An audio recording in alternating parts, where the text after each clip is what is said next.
You know, as somebody who's frontier-oriented, some of the old traditional arguments are very hard for me to hear.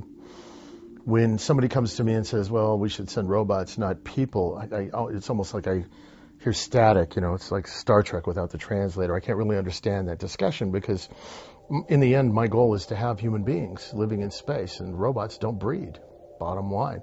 So, well, how does that work? Well, we send robots first.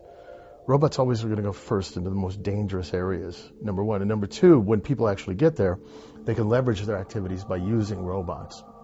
Robotic technologies will allow us to be able to operate literally from the surface of the Earth. The time delay is not so significant that you are unable to operate on a robot on the moon. We've actually shown it. We've actually built time delays into robotic devices and shown that a person on the Earth can run a robot in the moon. What's really interesting is if you go just a little beyond the moon, the delay gets so long, things get clumsy and you can't do it. It's almost as if, and I'm not trying to get real crazy here, but it's almost as if the moon is right exactly where it is so that we could use it as a stepping stone. And if you go a little further, you can't do it.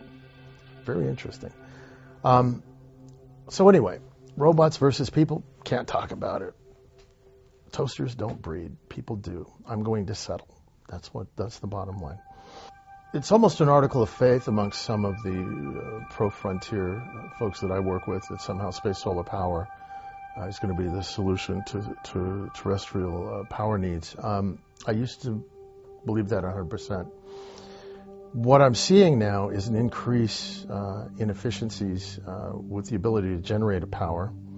I'm also looking at, in a more sophisticated way than I did before, the costs, and maybe it's because I've recently become an entrepreneur and a businessman myself, that the actual costs of developing infrastructure to get to the point of being able to develop solar power are so high that you've got to pay for those somehow. If you're building gigantic structures in space, you have to get to and from space. So you have to pay that off somehow. You have to get materials there. So you have to pay for that somehow.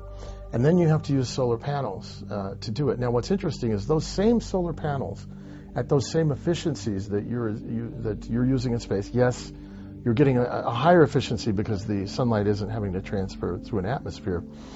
But those same solar panels are being used back on the Earth. So if you're getting a 70% efficiency, which would be staggering for a solar panel on the Earth, maybe you're getting an 80, 85, 90% efficiency in space using that panel because the sun's rays aren't transiting the atmosphere. Is that enough of a difference to pay for all the materials that you're going to have to use in space? I used to believe that you would be sending materials from the moon to space and build solar power satellites from that.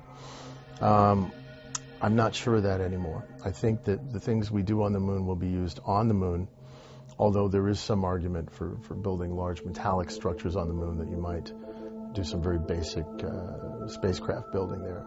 I think it makes more sense to do actually in free space now. I think we have to be a little more stringent in our arguments when people are actually starting to show up or getting close to starting to show up with real money. It's one thing to be able to project to something 20 or 30 years down the road, but when the rubber hits that road, you really got to have some traction financially. And look, if we're talking about a bunch of union guys floating around in space trying to build solar power satellites, it gets really, really expensive. So I guess the interesting paradox or the interesting counterpoint to building space solar power infrastructure is the basic human creativity. That same creativity that will allow you to build solar power stations in space is going to allow you to come up with really creative ways of coming up with energy here on the Earth. So I would like it, but from my point of view, for me, the idea of space solar power was always about coming up with a lever to pay for people to live in space. You have a sound. Sorry, Peter. Okay. Okay.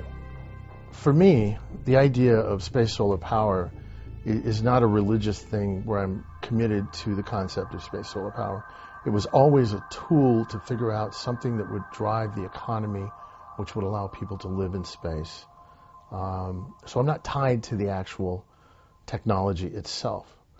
Sometimes in these kinds of discussions over time, people actually become wedded to the tool as opposed to the outcome. If there's another way of doing this that is a more practical and economically feasible way of paying people salaries, which is the whole point of talking about space solar power, then let's come up with that. But I know some of the guys who are building some of these new space rockets, people like Elon Musk and others. They will argue right to the ground and say space solar power is not the way to go. I'm not going to do it as a market. It doesn't make sense.